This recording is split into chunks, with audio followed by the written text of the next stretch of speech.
Maharashtra municipal ఎన్నికలు ప్రశాంతంగా ముగిశాయి. ముంబై మేయర్ పీఠాన్ని మహాయుతి కూటమి కైవసం చేసుకుంటుందని ఎగ్జిట్ పోల్స్ జోస్యం చెప్పాయి. రేపు కౌంటింగ్ కు అన్ని ఏర్పాట్లు చేశారు అధికారులు. ఇదిలా ఉంటే ఎన్నికల్లో సిరాకు బదులు మార్కర్ పెన్నులు ఉపయోగించడంపై వివాదం నెలకొంది.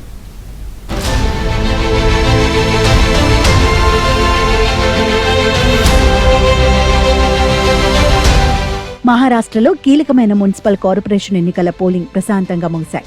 29 మున్సిపల్ కార్పొరేషన్లలోని 2869 వార్డులకు ఉదయం 7:30 గంటల నుంచి సాయంత్రం 5:30 వరకు పోలింగ్ జరిగింది.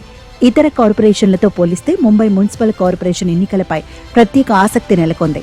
ఈ ఎన్నికల్లో శివసేన, ఉద్దవ్, బీజేపీ, ఎన్సీపీ తదితర పార్టీల మధ్య తీవ్ర పోటీ నెలకొంది. మాస్టర్ బ్లాస్టర్ సచిన్ టెండూల్కర్, ఆయన భార్య అంజలి, కుమార్తెతో కలిసి బాంద్రాలో ఓటు వేశారు. అక్షయ్ కుమార్, సల్మాన్ ఖాన్, కేంద్ర మంత్రి నితిన్ గడ్కరీ, మహారాష్ట్ర సీఎం దేవేంద్ర ఫడ్నవీస్ కుటుంబ సభ్యులతో కలిసి ఓటు హక్కు వినియోగించుకున్నారు.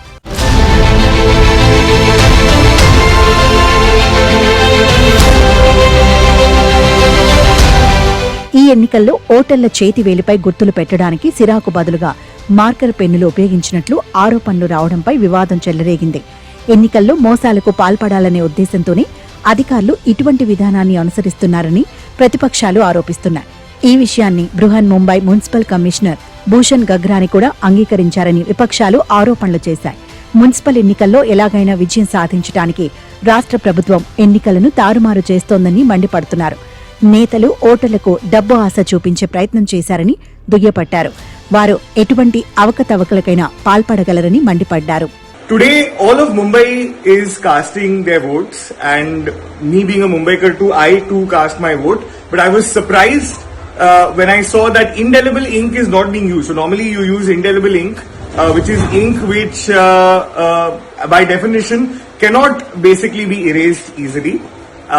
But this time they were using markers instead of the ink, and I was surprised. విపక్షాల ఆరోపణలను బృహన్ ముంబై మున్సిపల్ కార్పొరేషన్ రాష్ట్ర ఎన్నికల కమిషన్ తోసిపుచ్చింది. ఓటర్ల చేతివేలికి మార్కర్తో గుర్తుపెట్టిన తర్వాత దానిని తుడిచేసి మళ్లీ ఓటు వేయడం సాధ్యం కాదని పేర్కొంది. 2011 నుంచి ఎన్నికల్లో మార్కర్ పెన్నులను వినియోగిస్తున్నట్లు స్పష్టం చేసింది. తప్పుడు వార్తలు ప్రచారాలు చేసి ప్రజలను ఆందోళనకు గురి చేయవద్దని ప్రతిపక్షాలకు సూచించింది. इलेक्शन कमीशन में ये इंडेलिबल इंक ये स्टिक से लगाया जाता है और स्टेट इलेक्शन कमीशन में ये इंडेलिबल इंक मार्कर पेन के माध्यम से लगाया जाता है और ये मार्कर पेन के माध्यम से लगाए जाने का सिलसिला जो है स्टेट इलेक्शन कमीशन 2010-11 से यूज कर रहा है. ये इंडेलिबल इंक ये निकाली नहीं जाती है. అన్ని మున్సిపల్ కార్పొరేషన్ల ఎన్నికలు ముగిశాయి. మహారాష్ట్ర వ్యాప్తంగా ఓట్ల లెక్కింపు శుక్రవారం జరగనుంది.